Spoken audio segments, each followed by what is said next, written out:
नमस्कार, exam city 94 में आपका स्वागत है। आपके अति महत्वपूर्ण प्रश्नों के बारे में बात करेंगे जो अधिकांश पेपर में पूछे जाते हैं और ये प्रश्न आपके लिए काफी लाभदायक होंगे। एक बार जरूर देखिए। क्लास स्टार्ट करते हैं। चलो जी, देखो जरा। तो यहाँ पे क्वेश्चन पूछा गया था, पेपर का ही क्वेश्चन है ये भी। उत्तराखंड में जागर किसे कहा जाता है ना? तो जागर अगर पूछ ले, उत्तराखंड में जागर किसे कहा जाता है? जागर कहा जाता है लोक गाथाओं को। उत्तराखंड के अंदर जागर किसे कहा जाता है? लोक गाथाओं को कहा जाता है। और जो जागर गायक होता है, जो जागर गायक होता है उसे हम क्या कहते हैं? जागरिया। अगर जागर का सम्राट जो कहा जाता, प्रीतम भरतवाण को कहा जाता। कई बार एग्जाम में पूछा गया क्वेश्चन है ये। अगर पूछ ले जागर सम्राट किसे कहा जाता? प्रीतम भरतवाण। अगर उत्तराखंड में जागर महाविद्यालय देखा जाए तो कहां सी है? देहरादून। अगर पूछ लिया जाए उत्तराखंड की एकमात्र जागर गायिका जिनका नाम है बसंती बिष्ट, कई बार पूछा गया क्वेश्चन है ये। उत्तराखंड के अंदर अगर हम कहें छपेली गीत किस अवसर पर गाया जाता है? ये भी कई बार एग्जाम में पूछा गया। मेले और विवाह के अवसर पर कौन सा गीत गाया जाता है? छपेली। देवी देवताओं की अगर स्तुति करनी हो तो कौन सा, यहाँ पे स्तुति में कौन सा गीत गाया जाता है? कपुआ। ये क्वेश्चन भी पूछा गया है। तो यहाँ पे ध्यान रखना, अगर पूछ ले कि जागर किसे कहा जाता है तो लोक गाथाओं को जागर कहा जाता है। जागर गायक को क्या कहते हैं? तो जागरिया। जागर का सम्राट कहा जाता है प्रीतम भरतवाण को। जागर महाविद्यालय उत्तराखंड में कहा है तो देहरादून। और उत्तराखंड की एकमात्र जागर गायिका बसंती बिष्ट। ठीक है। अगर पूछ लिया जाए छपेली गीत किस अवसर पर गाया जाता है? मेले और विवाह पर। मेले और विवाह पर। देवी देवताओं की अगर स्तुति करनी हो तो कौन सा गीत गाते हैं? कपुआ। कौन सा गाते हैं? कपुआ। समझ में आ गई। इसके बाद अगर बात करें यहाँ पे प्रेम पथिक, ये क्वेश्चन कई बार एग्जाम में पूछा गया। प्रेम पथिक के लेखक कौन है? Totakarshan Gairola. Very very important. अगर गढ़वाली छंदमाला, गढ़वाली छंदमाला के लेखक कौन है? गढ़वाली छंदमाला के लेखक कौन हो जाते हैं? छंदमाला, इसके लेखक कौन है? तो लीलानंद। इनका नाम क्या है? लीलानंद। इनका नाम है लीलानंद। लीलानंद कोटनाला। ये भी इंपोर्टेंट पेपर में आया हुआ है। फूलकंडी पूछा गया है। योगेंद्र पुरी, अभी हाल में पूछा गया था फूलकंडी के लेखक कौन है? तो योगेंद्र पुरी। अक्षांश दर्पण की बात करें, पंडित नैन सिंह रावत। अगर नाद नंदिनी, अभी हाल में पूछा गया था, केशवदास अनुरागी। ढोल सागर का ज्ञाता किसे कहा जाता? उत्तम दास। तो ध्यान रखना भाई, अगर प्रेम पथिक के लेखक कहता है तो कौन है? तो तोताकर्षण गैरोला। गढ़वाली छंदमाला के लेखक लीलानंद कोटनाला। फूलकंडी के लेखक योगेंद्र पुरी। अक्षांश दर्पण के लेखक पंडित नैन सिंह रावत। नाद नंदिनी के केशवदास अनुरागी। और ढोल सागर का ज्ञाता उत्तम दास। क्लियर हो गया।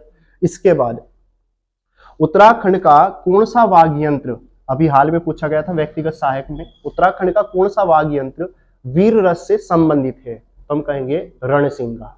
कौन सा है? रणसिंगा। दिखा भी रखा है। ठीक है। यूरोपियन वाद्य यंत्र किसे कहा जाता है? मसकबीन। ठीक है। इसमें 5 बांसुरियां होती है। यूरोप की देन कहा जाता है मसकबीन। किस देश का वाद्य यंत्र कहा जाता है? तो हम कहेंगे स्कॉटलैंड। देन किसकी है? यूरोप की है। लेकिन अगर कहें किस देश का वाद्य यंत्र है, ये स्कॉटलैंड। अगर इसमें कितनी बांसुरी होती है? 5। एक क्वेश्चन ये पूछा गया था। युद्ध के समय कौन सा वाद्य यंत्र बजाया जाता है? तो हम कहेंगे तुहरी और रणसिंगा। याद रहेगा। तो उत्तराखंड का कौन सा वाद्य यंत्र वीर रस से संबंधित है? तो इसका नाम है रणसिंगा। यूरोपियन वाद्य यंत्र कहा जाता है मसकबीन। और किस देश का वाद्य यंत्र है? तो स्कॉटलैंड। इसमें कितनी बांसुरी है? तो 5 है। और युद्ध के समय कौन सा वाद्य यंत्र? तुहरी या रणसिंगा। तो देखने में कुछ ऐसा हो जाता है। ये तो अपने यहाँ पे क्या है, इसे कहा जाता है नगाड़ा। ये हो जाता है हुड़का। और ये क्या हो जाता है? दमामा। ठीक है। ये क्या हो जाता है? दमामा। रणसिंगा की अगर बात करूं, रणसिंगा ये है, पहले युद्ध के समय में बजाया जाता था इसे। ठीक है। अगर बात करें इसका प्रचलन पहले किस में था? युद्ध में होता था। जब युद्ध की शुरुआत करते थे तो रणसिंगा बजाया जाता था, और जब शाम को समापन करते थे तो शंख बजाया जाता था। ठीक है। तो एक क्वेश्चन ये पूछा गया था वीर रस से संबंधित, तो कौन सा कहेंगे हम? रणसिंगा। ठीक है। आगे चले। इसके बाद पूछा गया था बाजू तुबेरा तिमली, ये किस जनजाति के लोक नृत्य? कई बार एग्जाम में पूछा गया है क्वेश्चन। ठीक है। बाजू तुबेरा तिमली किस जनजाति से संबंधित है? तो हम कहेंगे भोटिया। भोटिया के बारे में अगर पढ़े तो भोटिया में कितने इनके घर पाए जाते हैं? 2 घर पाए जाते हैं। एक शीतकालीन होते हैं, एक ग्रीष्मकालीन होते हैं। ग्रीष्मकालीन घरों को क्या कहते हैं? मैट कहते हैं। शीतकालीन घरों को क्या कहते हैं? मुनसा या गुंडा। उत्तराखंड का सबसे बड़ा साक्षर समुदाय कहा जाता है भोटिया। उत्तराखंड के अंदर अगर पहले नंबर पे आता हम कहते हैं थारू, और दूसरे पे आता हम कहते हैं जौनसारी, तीसरे नंबर का सबसे बड़ा भोटिया। कितने जनजातीय समुदाय? 5। कितने हैं? 5 जनजातीय समुदाय पाए जाते हैं। पहले नंबर पे क्या हो जाता है? पहले नंबर पे थारू है, दूसरा कौन सा है? जौनसारी, दूसरा कौन सा है? जौनसारी। तीसरे नंबर पे आता है हम कहते हैं भोटिया, तीसरे नंबर पे भोटिया। और चौथे नंबर पे क्या आता है? बोक्सा। और 5वें नंबर पे क्या आता है? राजी, जिसे वनरोत भी कहते हैं। राजी को क्या कहते हैं? वनरोत। 100% गारंटी है मिक्स क्लास में से क्वेश्चन जरूर आना है, ध्यान रखना, जरा अच्छे से पढ़ के जाना, ठीक है। उत्तराखंड में मिलम और चोराबाड़ी क्या है? ग्लेशियर है, ठीक है। ग्लेशियर किसे कहते हैं? बर्फ के पहाड़ को कहते हैं, ठीक है। मिलम ग्लेशियर किस जनपद में? तो यहाँ पे मिलम ग्लेशियर उत्तरकाशी ना होकर कहाँ होगा? पिथौरागढ़। कहाँ से है? पिथौरागढ़। मिलम ग्लेशियर कहाँ से है? तो पिथौरागढ़। चोराबाड़ी पूछा गया, चोराबाड़ी ग्लेशियर कहाँ से है? तो रुद्रप्रयाग में। अगर पूछ ले मेहरा और फरत्याल किस राजवंश के दरबारी थे? तो हम कहेंगे चंद वंश से। ये किससे संबंधित है? चंद। ये क्वेश्चन में भी हाल में पूछा गया है, ठीक है। अगर कोटाल और पहरी किस राजवंश के कर्मचारी कहे जाएंगे? तो हम कहेंगे चंदवंश। तो मेहरा और फरत्याल भी किससे संबंधित है?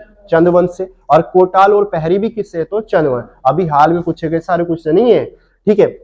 इसके बाद संगोली की संधि बता सकते हो कब हुई थी? संगोली की संधि कब होती है? 2 दिसंबर 1815 में क्या हो जाती है? संगोली की संधि हुई थी। कहां से हुई थी ये संधि? चंपारण, बिहार में हुई थी। अगर पूछ ले गढ़वाल का विभाजन कब होता है? तो हम कहेंगे 1815 में हुआ था। गढ़वाल का विभाजन जब अंग्रेज लोग यहाँ पे आ जाएंगे तो क्या होगा? गढ़वाल का विभाजन हो जाएगा। एक को क्या बताएंगे? टिहरी गढ़वाल, एक को क्या कहेंगे? गढ़वाल। समझ में आ गया? अगर बात करें सुदर्शन शाह ने टिहरी को राजधानी कब बनाया था? 28 दिसंबर 1815। जब राजधानी बनाया तो इसे रेस्टोरेशन डे के रूप में मनाया जाता है। ये क्वेश्चन भी पूछा जाता है, ठीक है। टिहरी को भारतीय संघ में कब शामिल कर दिया? 1 अगस्त 1949। कई बार एग्जाम में पूछा गया। अगर टिहरी का प्रथम राजा कौन होगा? सुदर्शन शाह। कौन से नंबर का है? पहला, ठीक है। अगर पवारों की बात करें, पवारों में कहेंगे तो 55वां। कौन सा था? 55वां। इतना क्लियर हो गया। सारे क्वेश्चन बिल्कुल इंपोर्टेंट है और 100% गारंटी हाथ से पेपर में जरूर क्वेश्चन दिखाऊंगा तुम्हें, ठीक है। भागीरथी नदी का उद्गम होता है कहां से होता है? भागीरथी नदी का उद्गम होगा गोमुख। गोमुख कहां से है? उत्तरकाशी है। अगर भागीरथी की लंबाई की बात करूं तो 205 किलोमीटर इसकी लंबाई है। उत्तराखंड की सबसे लंबी नदी कही जाती है? बताओ। उत्तराखंड की सबसे लंबी नदी जिसका नाम क्या है? काली है, ठीक है। कितनी लंबाई है इसकी? 252 हो जाती है, 252 किलोमीटर। कहां से निकल के आती है? काला पानी, काला पानी कह देते हैं। काला पानी से आ जाती है, काला पानी।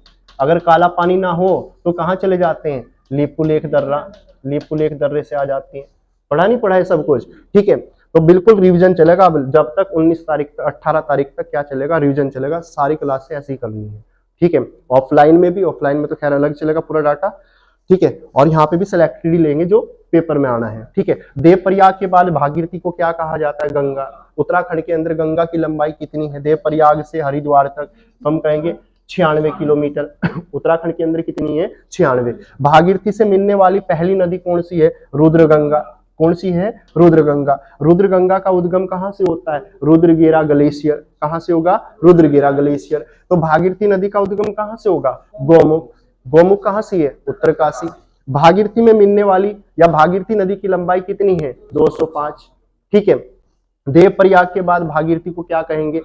गंगा कहेंगे। देवप्रयाग से हरिद्वार तक गंगा की लंबाई 96 किलोमीटर। भागीरथी में मिलने वाली पहली नदी कौन सी है? रुद्रगंगा। रुद्रगंगा का उद्गम कहां से होगा? रुद्रगेरा ग्लेशियर से होगा। समझ में आ गई बात? इसके बाद नेक्स्ट अगर बात करें, आदि गुरु शंकराचार्य अपने उत्तराखंड आए थे तो किस राजवंश के समय आए थे? बताओ जी, वो कौन सा राजवंश चल रहा था? तो कत्तूरी राजवंश चलता है जिसे हम कार्तिकेय भी कहते हैं, ठीक है। किस शासक के समय आए थे, यानी उस समय राजा कौन था? तो हम कहेंगे इष्टगण था। अगर बात करें अद्वैतवाद अद्वैतवाद सिद्धांत किसने दिया था? शंकराचार्य ने, ठीक है। अगर पूछ ले भारत में इन्होंने कितने मठों की स्थापना की थी? 4। अगर पूछ ले 4 मठ कौन कौन से थे? ज्योतिष मठ, पुरी, संगेरी और द्वारिका। बता सकते हो? अगर पूछ ले आदि गुरु शंकराचार्य ने किस नदी में देह त्याग किया? अलकनंदा। कौन सी थी? अलकनंदा। आदि गुरु शंकराचार्य ने किस नदी में देह त्याग किया? अलकनंदा। कौन सी थी? अलकनंदा। अलकनंदा में कब कर दिया था? 820 ईस्वी में। ठीक है, तो यहाँ पे ध्यान रखना, आदि गुरु शंकराचार्य किस राजवंश के समय आए थे? कार्तिकेय। किस शासक के समय आए? इष्टगण।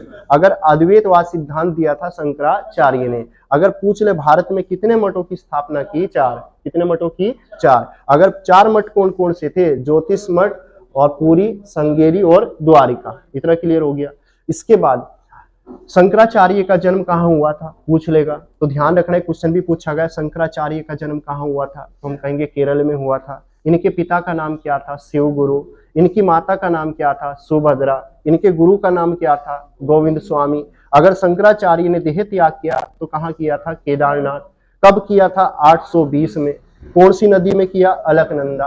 तो ध्यान रखना, शंकराचार्य का जन्म कब हुआ? कहाँ हुआ? केरल। कहाँ हुआ? केरल। पिता का नाम क्या था? शिव गुरु। पिता का नाम शिव गुरु। माता का नाम क्या था? सुभद्रा। गुरु का नाम क्या था? गोविंद स्वामी। शंकराचार्य ने देह त्याग किया केदारनाथ। कब कर दिया? 820। किस नदी में? अलकनंदा। इसके बाद अगर बात करें, उत्तराखंड के अंदर गरुड़ शिला है तो किस धाम के पास देखने को मिलेगी? तो ध्यान रखना, ये कहां से है? तो बद्रीनाथ। बद्रीनाथ देखे तो कहां से देखने को मिलेगा? चमोली में है। ठीक है, विश्व की सबसे लंबी धार्मिक पैदल यात्रा नंदा जात यात्रा, अभी हाल ही में पूछा गया क्वेश्चन है। ठीक है, कितने किलोमीटर की है? 280 किलोमीटर की है। कहां से शुरू होती है? कसवा गांव। कसवा से शुरू होगी और कहां तक जाती है? हेमकुंड तक। इसके पड़ाव पूछता है, पड़ाव कितने हैं? तो इसके पड़ाव कितने हैं? तो 19। कितने पड़ाव हैं? 19। अगर बात करें स्कंद पुराण में किरातों को क्या कहा गया? भील। ये भी कई बार पूछा गया। स्कंद पुराण के अंदर जो किरात जाति के लोग हैं उन्हें क्या कहा? भील कहा। अल्मोड़ा में हैप्पी क्लब की स्थापना कब हो जाती है? 1903। कई बार पूछा गया। अल्मोड़ा के अंदर हैप्पी क्लब की स्थापना कब हुई थी? 1903। किसने करी थी? गोविंद वल्लभ पंत ने करी थी। इंपोर्टेंट क्वेश्चन है। ठीक है, अल्मोड़ा में डिबेटिंग क्लब की स्थापना कब होती है? 1870। कई बार पूछा गया। अल्मोड़ा में डिबेटिंग क्लब की स्थापना कब हुई थी? 1870। अल्मोड़ा अखबार का प्रकाशन कब हुआ था? 1871। अगर उत्तराखंड में धौली गंगा, ये धौली नाग मंदिर है, धौली नाग मंदिर देखने को मिलेगा बागेश्वर। ये भी क्वेश्चन पूछा गया है। अल्मोड़ा जेल का निर्माण कब हुआ था? 1816 में हुआ। लेकिन यहाँ पे अल्मोड़ा थाना भी पूछता है। अल्मोड़ा थाने की स्थापना कब हुई थी? तो 1867। ये दोनों इंपोर्टेंट क्वेश्चन है, सारे पेपर में पूछे, ऐसा कोई नहीं है जो पेपर में ना आया हो। ठीक है, अल्मोड़ा थाने की स्थापना 1837। टिहरी बांध का निर्माण कार्य कब शुरू होता है? 1978। कब होगा? 1978। इसके लिए कंपनी बनाई जाती है जिसका नाम क्या था? THDC। THDC, ये कई बार पढ़ा है हमने। इसका गठन कब हुआ था? 1988। ये भी पूछता है टिहरी बांध किन नदियों के संगम पर है? भागीरथी और भिलंगना। ये भी पूछता है टिहरी बांध कितने मेगावाट की परियोजना है? 2400 मेगावाट की है। कितने भाग हैं इसके? 3 भाग हैं। 3 भाग हैं। तो अगर पूछ ले इसने बिजली बनाना कब शुरू कर दिया था? 2006 में। ये भी पूछेगा कि टिहरी बांध में सहयोगी देश कौन सा रहा था? रूस रहा था। कौन रहा? रूस। अगर पूछ ले जब टिहरी बांध बन रहा था उस समय रूस के राष्ट्रपति कौन थे? मिखाइल गोरबाचा। अपने यहाँ पे आए थे, पैसा दिया था उन्होंने हमें उधार, है ना। साथ में ये भी पूछेगा टिहरी बांध की ऊंचाई कितनी है? 260.5 इसकी ऊंचाई है ना। ये सारे क्वेश्चन बिल्कुल रटे होने चाहिए। इसके बाद मलारी गांव, अभी हाल ही में हमने पढ़ा था मलारी गांव कहाँ सी है? तो मलारी गांव चमोली है। यहाँ के संविधानों की खोज किसने कर दी थी? शिव प्रसाद डबराल ने। कब कर दी थी? 1956 में। पढ़ा तो नहीं पढ़ा था? ठीक है, इसके बाद अगर पूछ ले श्रीनगर में लवारिस फंड से स्कूल कब खोला जाता है? तो यहाँ पे आंसर था इसका 1839। ये भी क्वेश्चन पूछा गया पेपर में आया हुआ। श्रीनगर में लवारिस फंड से स्कूल की स्थापना कब होगी? 1839। किसने खोला था स्कूल? कैप्टन हडसन ने खोल दिया था। अगर पूछ ले गांधी जी ने कुमाऊं की यात्रा कब की थी? तो हम कहेंगे 1929 में की। ठीक है, कब की? 1929। लेकिन गढ़वाल की यात्रा कब करेंगे? 1915 में। कब करेंगे? 1915। हरिद्वार में आते हैं। देहरादून में कब गए? 1916 में गए। ठीक है, उत्तराखंड बजट 2023-22-23 की कुल राशि कितनी रही थी? तो ध्यान रखना ये कितनी रहती है? तो 65,571 पॉइंट कितना? 49 करोड़। 65,571.49 करोड़। हरिद्वार से बद्रीनाथ तक सड़क निर्माण करने वाला कौन था? William trail. कौन से नंबर का कमिश्नर था ये? उत्तराखंड का दूसरा कमिश्नर कहा जाता है। डबल लोक व्यवस्था लेके आया। कौन लेके आया? William trail. कब लेके आया था? 1924 में लेके आया, सॉरी 1824 में लेके आया। खच्चर सेना का गठन कर दिया विलियम ट्रेन ने, ठीक है। साथ में हम कहते हैं आबकारी विभाग की स्थापना कर दी विलियम ट्रेन ने, ठीक है। सात भूमि बंदोबस्त करवाने वाला कौन था? विलियम ट्रेल था। समझ में आ गई बात? तो इसे तो अच्छे से करके जाना। यहाँ पे राजा सीलवर्मन का संबंध किस ऐतिहासिक स्थल से, ये क्वेश्चन पेपर में पूछा गया, तो ध्यान रखना जगत ग्राम यानी कालसी से इनका संबंध है, ठीक है। इसके अलावा अगर बात करें गढ़वाल राइफल की स्थापना कब हुई थी, बता सकते हो? तो ध्यान रखना गढ़वाल राइफल की स्थापना 5 मई 1887 में होती है। कई बार पूछा गया क्वेश्चन है। अगर पूछ ले इसका नारा यानी इसका युद्ध घोष वाक्य क्या है, तुम कहेंगे जय बद्री विशाल।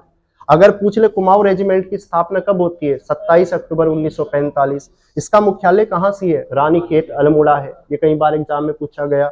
अगर पूछ ले कब बनाया गया था? 1948 में बनाया गया। पहले इसकी स्थापना कहाँ होती है? तो हम कहेंगे अगर पूछ ले यहाँ पे कुमाऊं रेजिमेंट की स्थापना 27 अक्टूबर 1945। मुख्यालय कहाँ से है? रानीखेत अल्मोड़ा। कब बनाया? 1948। लेकिन मेजर सोमनाथ शर्मा का संबंध भी किससे है? तो फोर कुमाऊनी रेजिमेंट से। ये क्वेश्चन भी कई बार एग्जाम में पूछ लिया। परमवीर चक्र दिया गया था 1947। तो पूछ लेगा भारत के अंदर सबसे पहले परमवीर चक्र दिया गया मेजर सोमनाथ शर्मा। कब दिया गया था? 1947 में दिया गया। याद रहेगा? आगे चले। यहाँ पे राज्य स्तरीय डेयरी प्रशिक्षण संस्थान पूछा गया था। ये कहाँ से है? डेयरी प्रशिक्षण संस्थान। प्रशिक्षण देना हो तो कहाँ है? हरिद्वार। कहाँ से? हरिद्वार। अगर पूछ ले प्रशिक्षण ये राज्य स्तरीय डेयरी प्रशिक्षण कहाँ से है? तो हरिद्वार है। उत्तराखंड में जैविक अधिनियम कब लागू किया गया? 1919। ठीक है, ये भी पूछा गया है। ठीक है, 1919 नहीं होगा, 2019 होगा। ठीक है।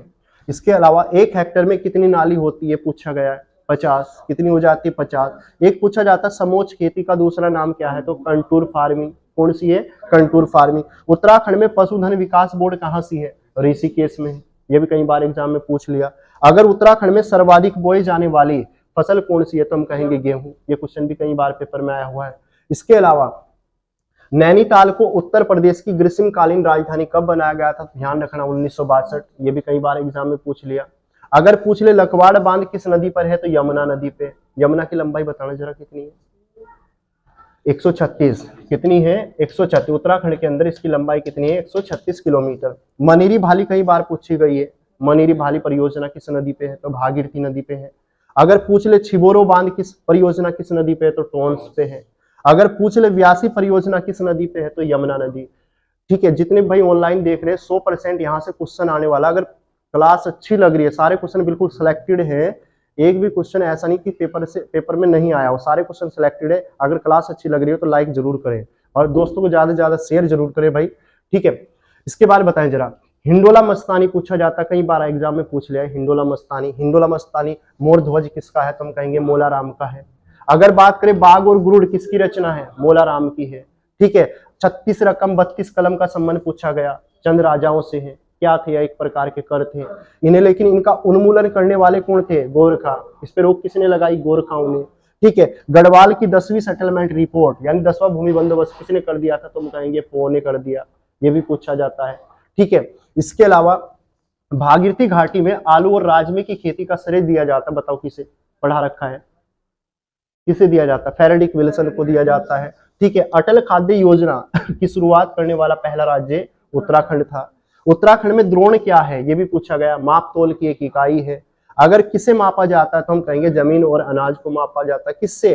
द्रोण से। किससे मापते हैं? द्रोण से। उत्तराखंड पशु विकास बोर्ड कहाँ है? तो ऋषिकेश में। कहाँ से है? ऋषिकेश। अगर पूछ ले उत्तराखंड में भूर्ण जैविक प्रौद्योगिकी संस्थान कहाँ से है? तो कालसी। और कालसी कहाँ से है? तो देहरादून। यहीं पे हम कौन सा शिलालेख देखते हैं? 13वां।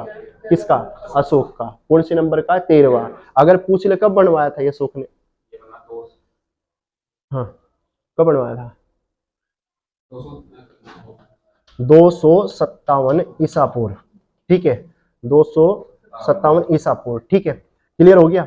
अगर बात करें 257 ईसा पूर्व, इसकी खोज किसके द्वारा की जाती है? जॉन फॉरेस्टर के द्वारा की जाती है। ठीक है, कब की थी? 1860 में की थी। क्लियर हो गया। इसकी अगर भाषा की बात करें तो क्या है? प्राकृत है। अगर प्राकृत ना हो तो पाली पे चले जाओ। अगर लिपि की बात करें तो ब्राह्मणी है। समझ में आ गया? कल से जो क्लास होगी ना पूरी बिल्कुल जबरदस्त होगी, सारे क्लास से मिक्स। ठीक है, ऑफलाइन में बिल्कुल गर्दा उड़ा देना, कल को सारा बिल्कुल रटवा के तब भेजूंगा अच्छे से।